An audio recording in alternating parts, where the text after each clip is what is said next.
Swain Goodsell. We got hurricane warning for next week, starting Saturday, the 6th of June. You can see right down here where the cursor is showing the temperature, 82 degrees Fahrenheit. Right there at the top of the Mayan civilization.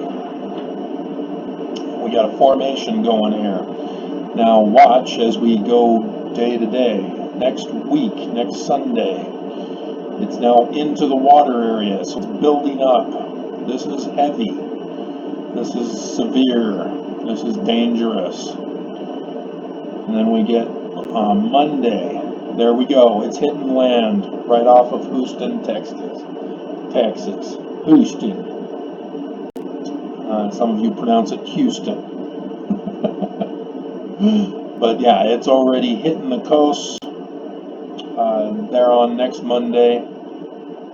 And then you can stretch it out to Tuesday. And it's making landfall right over Louisiana and Texas.